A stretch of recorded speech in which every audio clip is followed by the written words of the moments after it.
I thought nothing can solve my problem. Everything goes against me and there is pain in me. And I thought the only way to get rid of it is to kill myself. What led Edward Williams to come to such a thought was a path he carved for himself. His parents had dedicated him to serve God when he was born.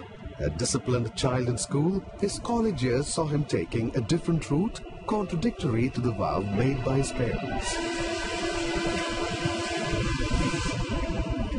I used to go to cinemas, bunking classes, and then slowly it went into other areas like smoking and boozing, and finally I became a drug addict. He needed money to buy drugs. To earn that extra buck, he tried his hand at something which he never did, pickpocketing his dad's money. That evening, Mummy took me out and she was just asking me, who has taken that 20 rupees? Have you taken that money? In the beginning, I tried to deny that, but when I saw her crying, I could not withhold, and I said, it's me. And then I said, Mummy, I'm sorry. But I was astonished to find Mummy speaking like this. In what way do you think I can forgive you? I can't do anything else. Even if I forgive you, can that remove the pain you are having in your heart? I said, no. And that was the time she spoke to me about Jesus Christ. In addition, he lost his dad's much treasured pen. Afraid to confront his dad, he confronted Jesus Christ instead. I prayed, Lord, if you are really there, Jesus Christ, please provide me the pen. And I could not. And I became so frustrated. The same evening, his friend Suresh asked him to attend a prayer meeting.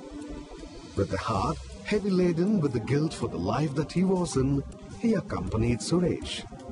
Instead of finding solace, he returned sadder and even more frustrated. On that day, I asked some questions, and the one who is taking that Bible study could not answer mine. And I thought, well, even religion doesn't have answers. Even Jesus Christ cannot answer my questions. And as I was going home, I felt very bad. Unable to bear the guilt, depression, and the pain in him for all the habits that he was into, he stood on the railway track awaiting the next train.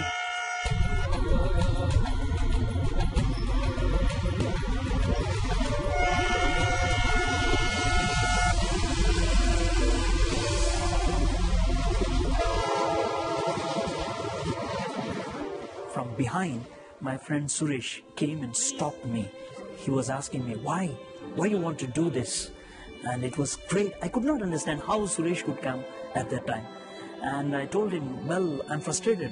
I can't withhold. I can't withstand this guilt. And that was the time he took me away. And he started speaking to me about Jesus Christ. He said that he can solve your problem. He died on the cross. He took our guilt onto him, our shame onto him. He died in our place. And that really made me to think. And I thought, okay, here is the way out. That very moment, he knew he found the way out. He knew he was delivered from all his habits. After that, I, for the first time, prayed to Jesus Christ, confessing my sin. I said, I'm a sinner. And I don't know, I felt that load has been taken away and there was great freedom within.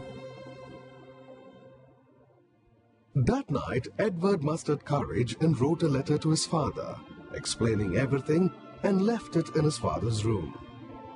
With apprehension, he awaited his father's reaction in the morning. Early in the morning, my dad came and woke me up and was so worried how dad will react. But he looked at me and said, good morning. And that was the time I was really shocked. He said, don't worry, my son. I read your letter. And then I said, Dad, I lost your pen. Are you not worried? He said, don't worry. I lost a pen, but I found his son. And that gave me great joy. And it's true, Jesus started working in my life. After completion of his management studies, Edward joined a firm, but soon realized that God had a different call on his life. And I worked as a manager for a few years. But inside me, there was always a drive that I should do ministry. I should be always available. But there was always a struggle. And in that struggle, I asked God to give me a clear direction. Lord, I should. And in the year 89, I clearly confounded that it was God who is calling me into his ministry. So I left the job, and then I joined UESI, Union of Evangelical Students of India, in the year 1990. Edward has pursued his studies in theology at the South Asia Institute of Advanced Christian Studies. He lives in Bangalore with his wife Christy and 2 daughters. Edward Williams has been the well-known face of CBN's Telugu weekly show Nireekshana. Through his passion and zeal, he has been instrumental in turning many lost souls to the saving knowledge of Jesus Christ. I often observed it in my life. The more I'm obedient to God, the more blessings are received from God.